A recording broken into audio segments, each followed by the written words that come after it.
Hello and a warm welcome to another episode of the Funky Flywheel Show. I'm your host, Björn, and today we are diving into a game-changing organizational approach that's transforming how companies go to market, cross-functional pods. So what exactly is a pod? At its core, a pod is a small cross-functional team that brings together people from different departments, typically marketing, sales, and customer success, but sometimes even product. Think of it as breaking down the traditional departmental silos and creating mini customer-focused teams. In this episode, I'm joined by Koen Stam from Personio and consultant Andre Bressel to unpack how pods actually work in practice. We explore the ideal pod size, how to structure them, and why leadership alignment is absolutely critical for success. We also tackle the messy reality of implementing pods, including compensation. Whether you are struggling with disconnects between your marketing and sales teams or looking to create a more seamless customer journey, this conversation delivers practical insights from leaders who actually made pods work. So if you're ready to transform chaos into collaboration, stick around. This episode might change how you structure your entire go-to-market approach. And now, welcome Koen and Andre. Koen and Andre. So thanks for taking your time. Hey, Dan. Good to be here. For sure. Finally. Next to AI, I would say, we picked another trending topic, at least in my little bubble. And it's an evergreen, but I think it's more present than ever. And we will talk about cross-functional pods. But before we do this, happy to give a little bit more background about your journey, Koen, and a little bit of your background, Andre. And then we'll jump into the nitty-gritty details of cross-functional pods, I would say. Yeah, sure. No, and the funny thing is with pods is one of my key things when I first started really in leadership was and then I was already back then, I was in 2016 because the very first years I was more like on the entrepreneurial side together with a founder, building really from scratch, building a company. Then I started some small startup myself. And then my first proper commercial role was at the company called Team Leader in Belgium. And so I worked there for 4 years, and I think after 3 years or so, I became country manager. And then I was like, okay, the first thing I'm going to implement pods. And back then we also were still sub 10 million ARR, and the team, you know how it is, it's sub 10 of sizable, but always very fragile when it comes to pods. So I learned actually their scaling and also all the risk with pods overall. So actually quite interesting. But no, I mean, for me, I'm cross-functional leader, right? So now currently as well in Personio, I'm leading the Benelux operations. And the challenge I have, that's for everyone, of course, also listening, is different. I work in a very large organization, or what is large is always a relative, but it's for 2,000 people, meaning we, of course, have all our functional layers in how we are reporting up the chain. So when you are the CS function or in the marketing function, you eventually actually always report up until VP, CRO. And for me as a cross-functional leader and P&L responsible for the commercial side in the Benelux, I need to make sure that everyone is kind of aligned around the customer. So there actually comes into play a very interesting dynamic when it comes to pod, but we will come in a bit because pods or cross-functional collaboration, I think if you ask the three of us in 2 different assignments, which we all have been, you get 6 different answers, right? So that's the interesting one, but we will definitely discuss later on. So excited about this conversation. So Andre. Yes, originally from Germany, now 10 years in the Netherlands. I built some companies very from ground up with the entrepreneur. And in the Netherlands, I built SaaS. Now an operational consultant, fractional, and the founders I'm working with are normally between 5 and 50 million ARR, running into exactly these kind of topics we all run into in Europe, which is internationalization, aligning cross-functional as the teams grow, not being sure about what go-to-market motions to develop and why. And I think next to the SaaS frenzy and hyper specialization in the roles we all have with MDRs, BDRs, SDRs, CSMs, account managers, onboarding managers, and 15 others, pods are a pretty good piece to break this down and make it more simple and straightforward and learn more. So I think this is going to be a good piece for the conversation here. All right. Then let's dive into, because there are multiple levels how to look at pods. So we will tackle all of them, or at least some of them. So One thing is when we look at the phase of a company. So I think, Koen, you already mentioned you're working in a big company and you basically go to market for the Benelux. Andre, you already mentioned it's great to tackle a new segment or to re-engineer something which is not working. Then it could be kind of the classic default in contrast to a classic sales, marketing, customer success function. So there are multiple ways how to slice it. So when it comes to the pros and cons, and maybe for you, Andre, what would you say is an ideal setup for introducing this kind of cross-functional setup, talking about pods? Yeah. I think it's very interesting to think about why are we doing certain things in a go-to-market org and why are we executing against that in that way, right? I think what Koen mentioned in the beginning and when he came in contact the first time with pods was when Winning by Design came out and said, hey, listen, guys, a strong go-to-market organization should be pod-based. And why should it be pod-based? Because we all lost touch with each other by siloing out marketing, sales, success, and maybe the different specialization in the roles you have, right? In a smaller company where you don't have that so much, I think pods have the opportunity to just bring a small amount of people together to figure something out, right? What I just did, I came into a company which is around 5 million ARR. They have 14 BDRs. So the setup is quite established already, right? And I didn't create a pod across marketing, sales, success, but I created the pod within the BDR motion, taking 2 AEs in there as well to basically break down what they thought good looks like right now and rebuild the whole BDR motion towards the handover to AE, and then of course then also closing. So I think this is a good example of an hey, let's test something which works outside of the normal day to day, but bridges a little bit the two functions which have their specializations. Looking at you, Koen, and I think we share the rough timeline. I think I heard the first time almost 10 years ago. So back then I heard putting different people on the bus, and that still is very present. So to have kind of one small bus, including marketing, sales, customer success, and product. But yeah, I tried it multiple times, but I haven't seen it on scale yet. But I think there is definitely a lot of beauty in it. So happy to hear what worked well. What would be kind of a good setup, and where would you be at least cautious? If you really look at pods are nothing else than a subset of smaller teams, like some small sub teams. Like we just call it pods. But I think eventually what I've also seen, if you look at pod, you can create pods based on verticals. Like one of the things which we did by a team leader back in the days was in 2019. We actually had two really clear personas. We had like digital agencies and let's say the kind more of like the blue collar service companies, which really was totally different when it comes to the type of persona, the type of industries which we're selling to. We want to really make sure that we aligned the knowledge about the customer from marketing, SDR, called inside sales back then, sales AE, implementation, customer success, kind of like, and it was like an SMB motion. Really low ACV, SMB, like high traffic. And we really kept like actually all the learnings together. So we always talked, like we also sit down physically in the office, but of course, way before pre-COVID. So it was nice that those teams were sitting together.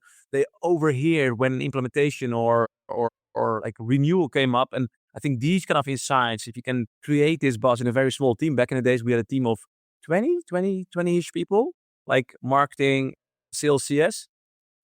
And there comes directly as well, like the downside, because it's very risky if you have small size teams. That's why I think Andre also mentioned, like maybe if you do experiments or you want to open up new markets, you start with small subset of pods.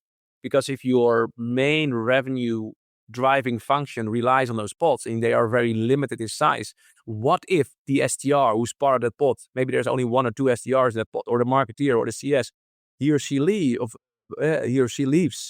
That's very fragile for this the way of trust, collaboration, impact, team dynamics. So I think that is always something like what I learned back then in 2019 where to think of. I think eventually you can create pods on ACV. I mean, one of the things which we currently do at Personio, we have actually subset, like what we called SMB and mid-market, which is just GTM motions or whatever you want to name it. So you're basically just calling go-to-market motion support then, right? Because they're sitting all together.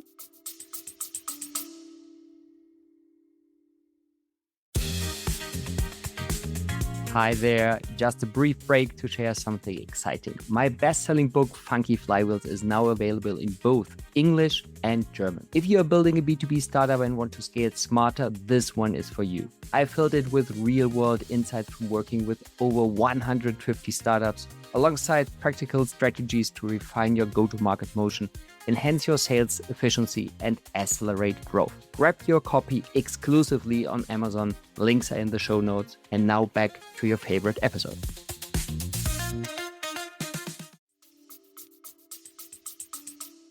Yeah, so we have in Slack, we have medium of SMB pod, meaning marketing is always there contributing. In this case, we have 3 marketeers there overarching for both motion or pods in this case. But then we have SDRs, we have AEs, CSMs. They are really working on SMB and on AE. So you can also do it on ACV. And then obviously you have something, and maybe that's also what you're referring to, Andre, like region, like I have a small pod in a certain region.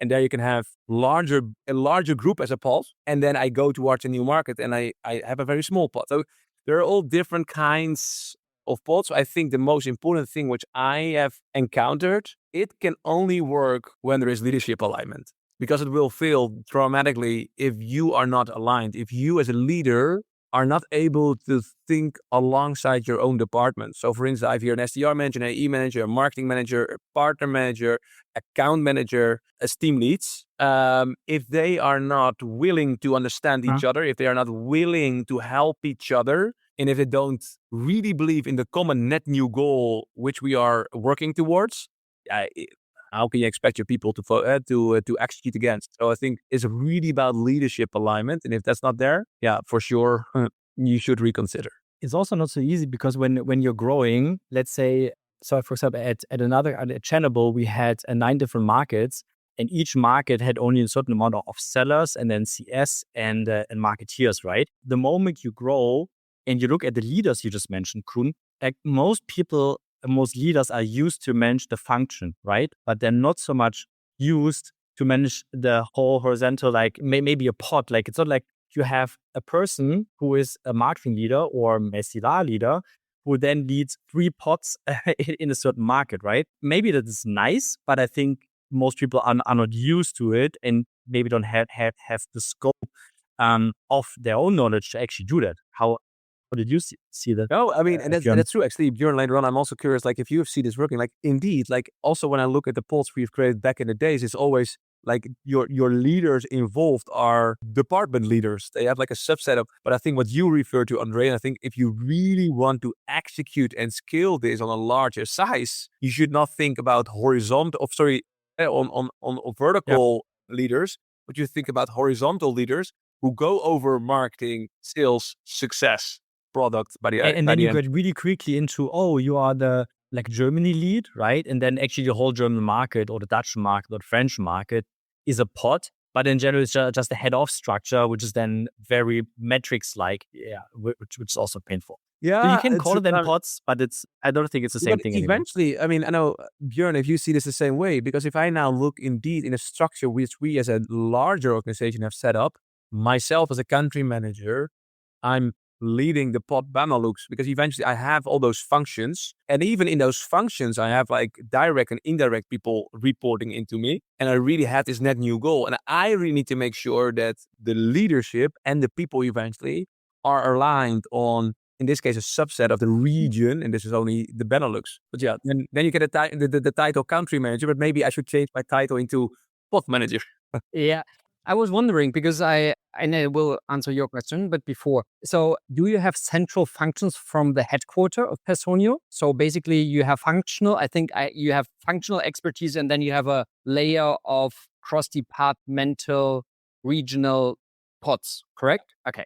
Because I'm just introducing a pod organization to a fast-growing company, and right now the entire go-to-market motion entails roughly 40 people. So we are serving 2 main segments, mid-market and enterprise, and 4 different verticals. Yeah. And we could you explain what a pod means to you?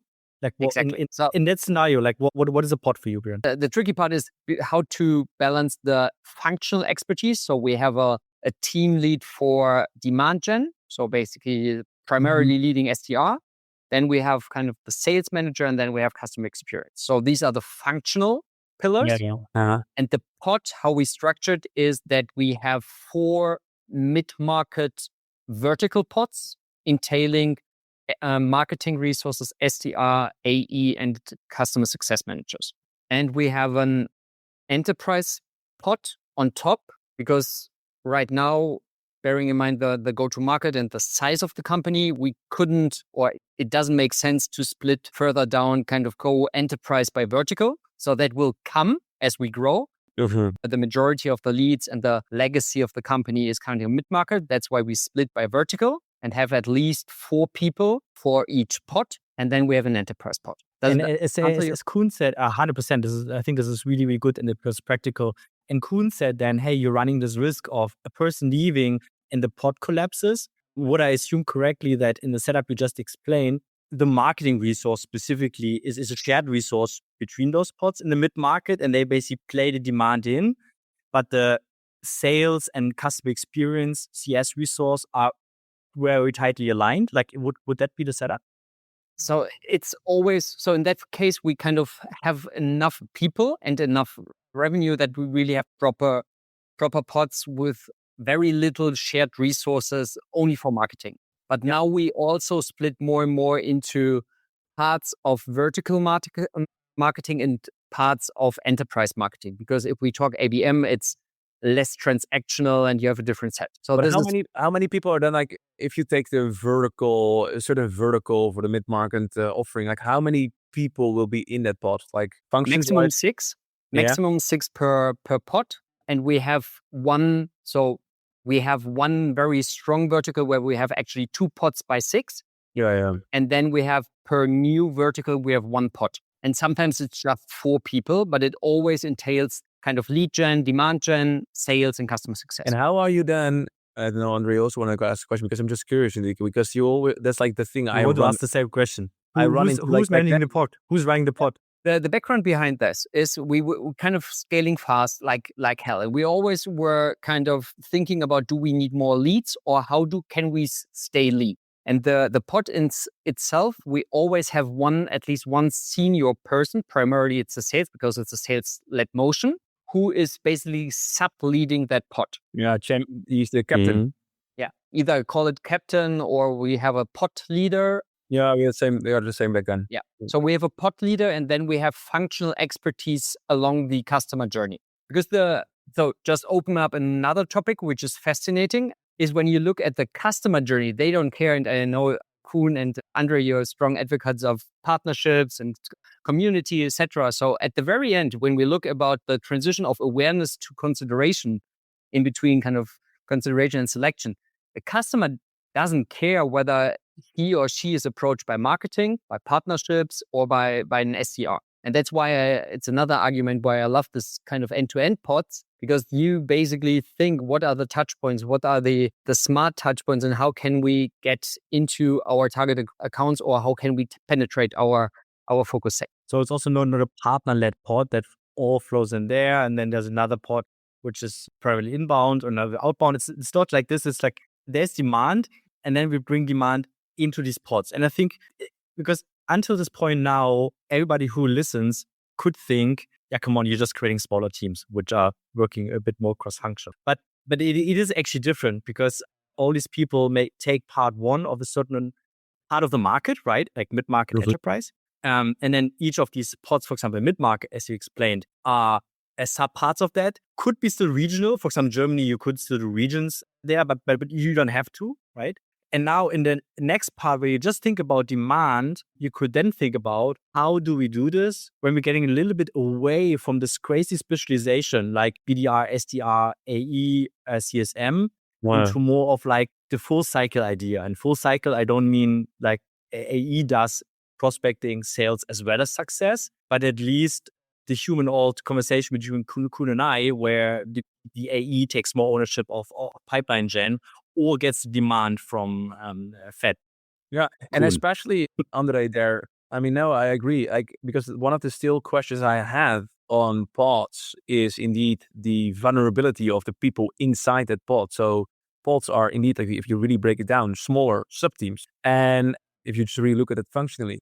But like, what if your senior seller in a team get promoted towards a team leader, manager, whatever, or leaves the company? You lose a lot of dynamics, trust, collaboration in that team. And then that's what I've seen like back in the days. That's actually very vulnerable. So therefore we decided that our pulse, as you name it now, is SMB and mid-market. So if then, and I mean, we have, let's say 3-4 SDRs for each pod, and then similar like 2, 3 or 4, depending, AEs. If, with all respect, one will leave on either side, on that pre-sales side, it's fine, we can cover up. There is that risk, but like that's only looking from the negative side. I was also thinking, Andre, like the good thing from pods, because if you say like, yeah, you can also see it only as smaller teams. What I also learned, and that's obviously also from Winning by Design, eventually, it's like customer-centric focused. Because if you really work in a pod, you're actually trying to enhance like, hey, let's talk customer and customer journey, and trying to see where we can optimize the customer journey and make it the buying journey frictionless, like across the board. The same, the second thing which I was written down, like you build expertise, but if you do it in a certain vertical region about a certain product set, because that's for a large organization, you can also think about, hey, you're only selling this piece of product or a set of products where you can really build expertise.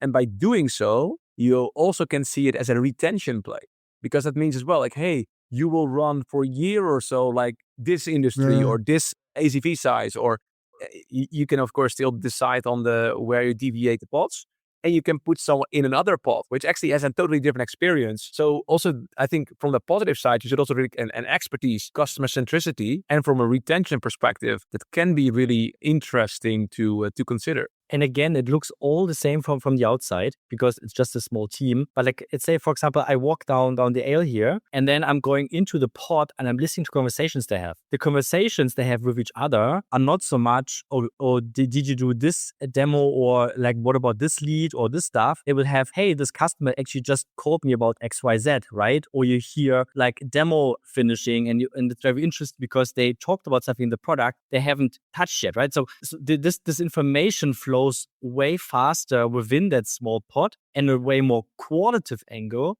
than it would in the cross-functional teams where it's primarily about metrics, right? And Koen and I specifically like are crazy about the bow tie, of course, which is needed as the backbone of your operation because it looks at the numbers in a very objective way. It aligns everyone. But where does the qualitative stuff happen, right? And you always have to balance in one or another direction, depending on how you operate, you go to market. Absolutely agreed. So now we're coming to a very, very crunchy part. So when we all three of us believe that pods have so many benefits, of course, there are some things to consider. Have you ever seen one incentive model for one pod? I also just wanted to ask Koen, where's the competition? So where's the competition between those pods, and how is this translated to comp? Yeah.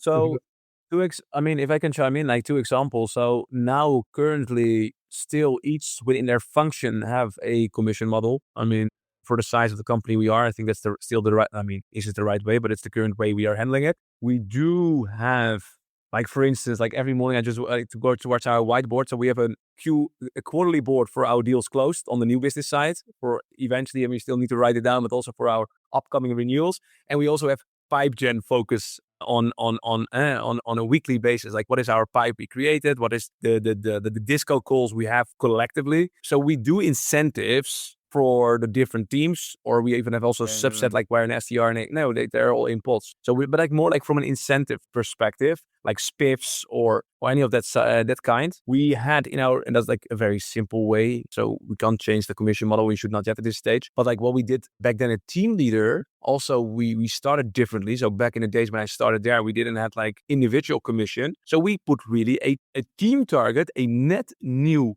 target on the pod, and based on that performance, they got incentivized, compensated. So like that was because we didn't have any model, and that's of course easier to introduce something. If you have something and you say like, hey, now we're going to net new, that's quite some mind change, like what you need, not only mind change, but quite some change you need to accomplish. I would like to see how you do that, Koen, and also Björn, in the setup you have now with the pods you're creating. I think you will see pods being successful when they're working together well, right? What does it mean? It means that it's close faster. It means that time to value for customers is lower than maybe compared to other pods, right? In the longer term, you don't see it straight away, but retention is higher and expansion is higher, right?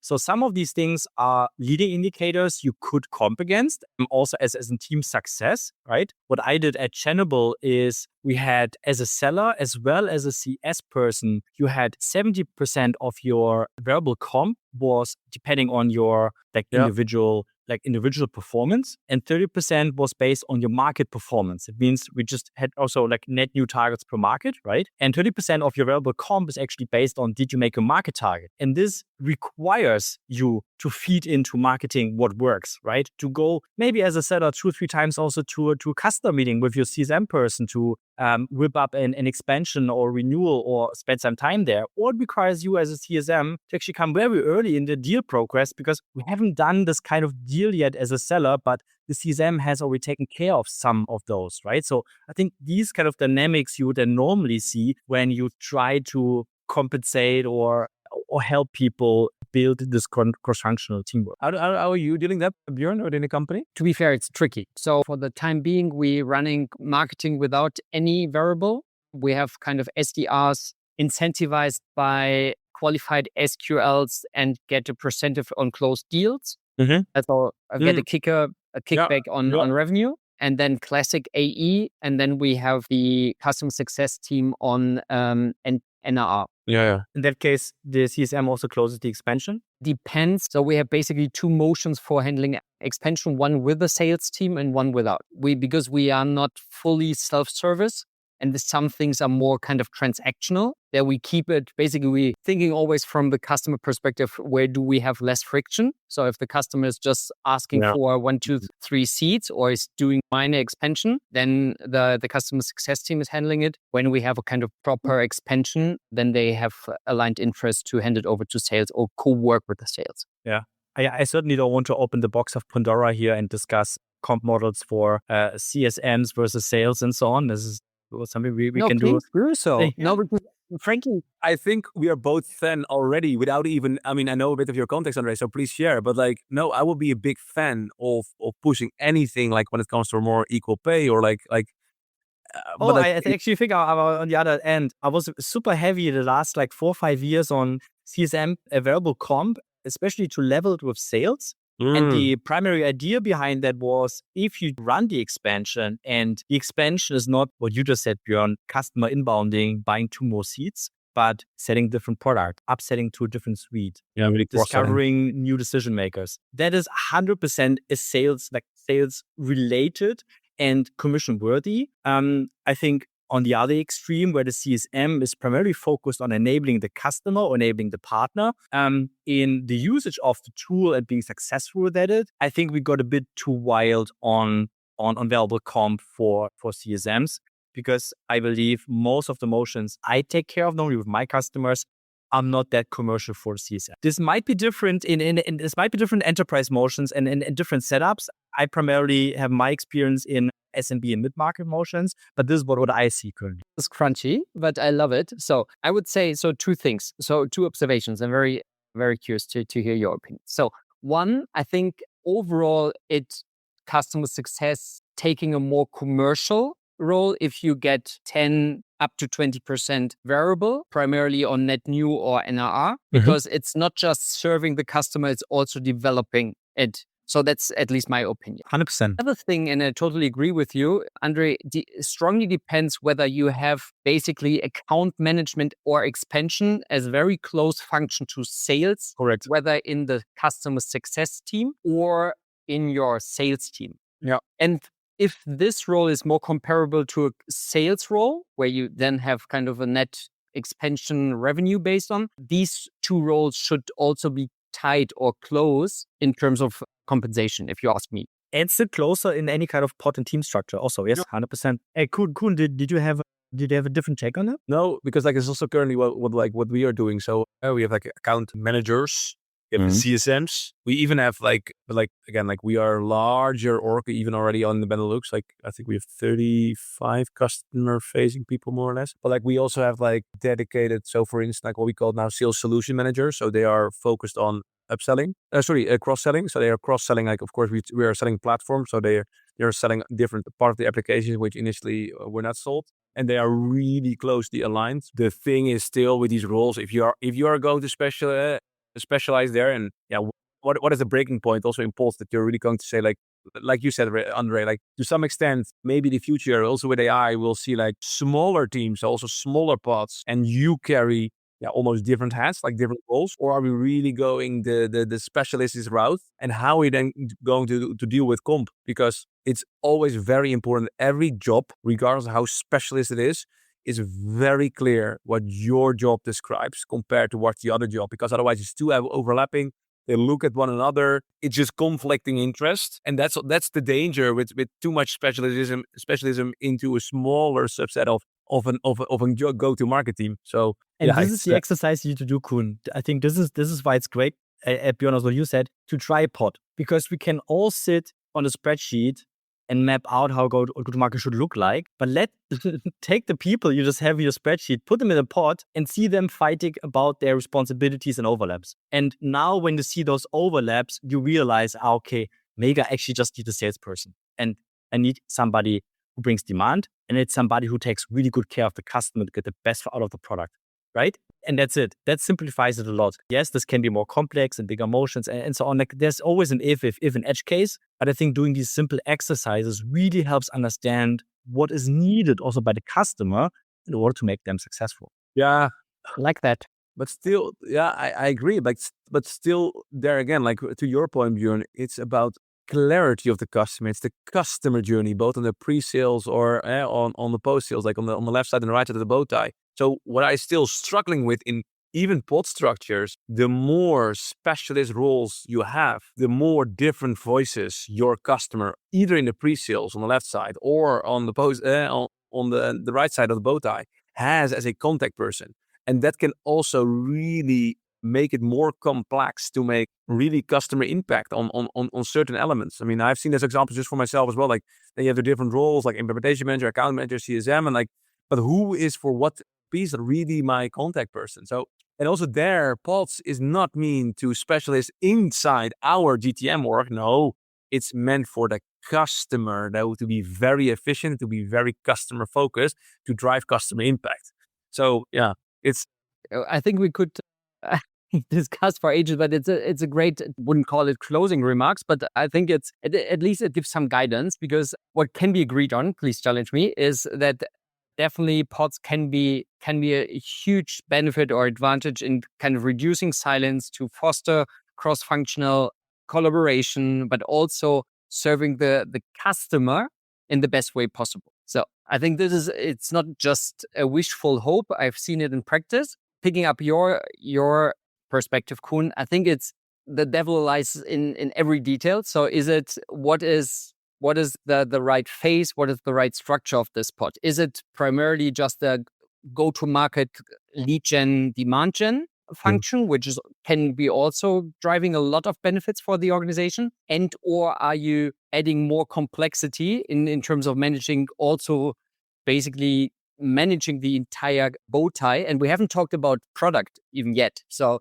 but either way, that's like actually a missing piece, like because product should be in, like for us as well, like product, like in my Benelux pod, it's part of cross-functional pod alignment. But I think this is the extreme version, or the most advanced, to really have product, marketing, sales, and customer success in one pod. And then you have kind of basically, you can reverse engineer it. So you have sales and customer success, you have marketing and sales. So this is at least how I see it. But either way, I'm a big fan. I think that the present modern buyer's journey is not made for silos when it comes to B2B software with some level of complexity. Yeah. And before everybody runs away now and says, okay, I need to do pod tomorrow, think about, what do I want to achieve? How does my customer buy? How can I get most of the qualitative insights out of my customer relationship, and then enable each other with what's actually happening with the customer. Any closing remark from you are the last piece for today, Koen. Don't change drastically. Like if it's not working, sit around with your leaders. Again, Pot on itself won't solve it. It's leadership alignment. We wrote both about that one year on LinkedIn, but like it's leadership alignment. Leaders align on the customer and how we go to market together. That solves so much problems on our side. So I think start there and don't make drastic changes. I think that's also what Andre said. So yeah, +1. All right. Great closing remark. So both of you, thanks a lot for taking your time. I have a sense it needs to be continued. And last pitch for you, Koen. I've seen multiple times that you are launching something big, also fostering collaboration. Would you like to? That is your floor. I don't know if it's big. Like, no, I think, and this I more speak on behalf of Andre and myself. Of course, we are big lovers of community. And I think in the economics where we are right now for go-to-market teams, whether it's pods or not, it's a cross-functional collaboration. It is a buying journey which needs to be centered. And I think, therefore, it's so important that we as leaders, we all people who love go-to-market, we need to work collectively together. And that's just one of my concepts. I mean, it's not like a big launch. Building with AI, I'm building on, I already built for quite some time. Actually, Andre does the same thing.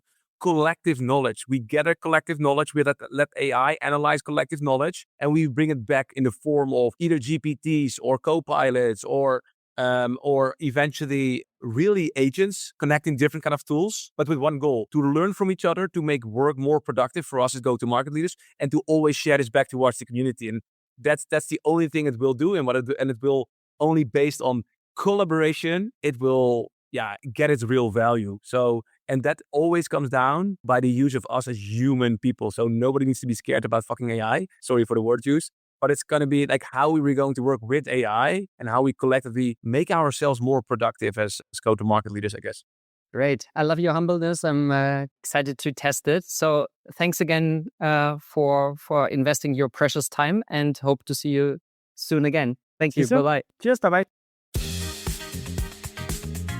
Thank you very much for tuning in. Each week, I have the pleasure of engaging with exceptional founders, industry experts, and investors to discuss the ups and downs of early stage growth. I primarily focus on B2B and Gen AI startups progressing from 1 million to 10 million ARR. We share valuable lessons and best practices for scaling quickly and efficiently. If you enjoyed this episode, I'd love to hear your thoughts. Feel free to give me a feedback on LinkedIn or give it a thumbs up. I can't wait to see you in the next one.